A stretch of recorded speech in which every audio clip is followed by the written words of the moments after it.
ಇನ್ನು ಚುನಾವಣೆ ಸಂದರ್ಭದಲ್ಲಿ ಹೊರನಾಡು ಅನ್ನಪೂರ್ಣೇಶ್ವರಿಯ ಮೊರೆ ಹೋಗಿದೆ ಬಿಎಸ್ ಯಡಿಯೂರಪ್ಪನವರ ಕುಟುಂಬ.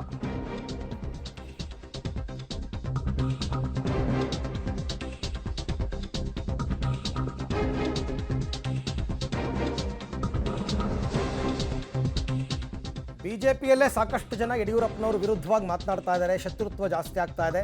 ಹಾಗಾಗಿ ಶತ್ರುತ್ವ ನಿವಾರಣೆಗೋಸ್ಕರ ಶಕ್ತಿ ದೇವತೆ ಸನ್ನಿಧಿಯಲ್ಲಿ ಚಂಡಿಕಾ ಯಾಗವನ್ನು ಮಾಡಿಸಿದ್ದಾರೆ. ಯಾಗದಲ್ಲಿ ಯಡಿಯೂರಪ್ಪ ಸೇರಿದಂತೆ ಇಡೀ ಕುಟುಂಬದವರು ಭಾಗಿಯಾಗಿದ್ದರು. ಚಂಡಿಕಾ ಯಾಗದ ಸಂಕಲ್ಪವನ್ನು ಮಾಡಿದ್ದಾರೆ ಬಿಎಸ್ ಯಡಿಯೂರಪ್ಪ. ರಾಜ ಮಹಾರಾಜರು ಈ ಹಿಂದೆ ಯುದ್ಧ ಗೆಲ್ಲೋದಕ್ಕೆ ಮಾಡ್ತಾ ಇದ್ದ ಚಂಡಿಕಾ ಯಾಗವನ್ನು ಯಡಿಯೂರಪ್ಪನವರ ಕುಟುಂಬ ಹೊರನಾಡು ಅನ್ನಪೂರ್ಣೇಶ್ವರಿಯ ಸನ್ನಿಧಾನದಲ್ಲಿ ಮಾಡಿಸಿದ್ದಾರೆ.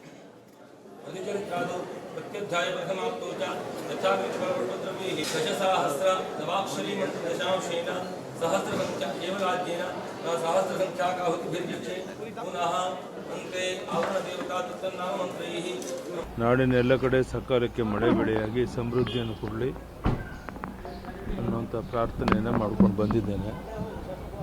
ಈ ಲೋಕಸಭಾ ಚುನಾವಣೆ ನರೇಂದ್ರ ಮೋದಿಜಿಯವರ ಒಂದು ಪ್ರಧಾನಿ ಮಾಡುವಂಥ ಚುನಾವಣೆ. ನಮ್ಮ ನಿರೀಕ್ಷೆ ಇದೆ 28ಕ್ಕೆ 28 ಗೆಲ್ಲಬೇಕು ಅಂತ. ತಾಯಿಯ ಜನರ ಆಶೀರ್ವಾದದಿಂದ ಅದರಲ್ಲಿ ಯಶಸ್ವಿ ಆಗ್ತೀವಿ ಅನ್ನೋದು ವಿಶ್ವಾಸ ಇದೆ. ನೋಡೋಣ, ದೇವರಿದ್ದಾನೆ.